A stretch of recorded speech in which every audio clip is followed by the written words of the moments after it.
৬ জুলাই রাত ১২টায় এনসিটি নিয়ে সাইফ পাওয়ারটেকের সঙ্গে চট্টগ্রাম বন্দরের চুক্তির মেয়াদ শেষ হয়। এরপর সরকার আগামী ৬ মাসের জন্য টার্মিনালটি পরিচালনার দায়িত্ব দেয় নৌবাহিনী পরিচালিত ড্রাই ডক লিমিটেডকে।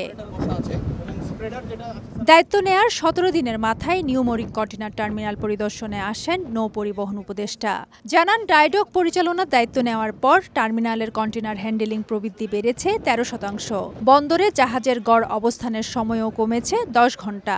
এনসিটিতে যারা ছিলেন ১৮ বছর ১৭ বছর তাদের থেকে আরও বেশি এফিশিয়েন্ট করার জন্য আমরা উদ্যোগ নিয়েছি।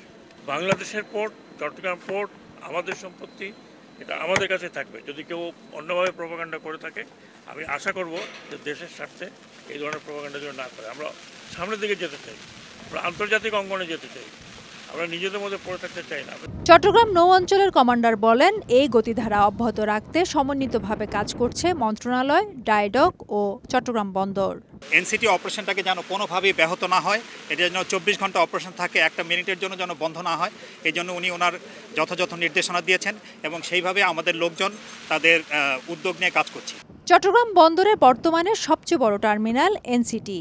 ছোট বড় মিলিয়ে একসঙ্গে ৫টি জাহাজ ভিড়তে পারে এখানে। বন্দরে মোট কন্টেনারের প্রায় অর্ধেক কন্টেনার হ্যান্ডেলিং হয় এই টার্মিনাল দিয়ে। ফেরদৌস লিপি, সময় সংবাদ, চট্টগ্রাম।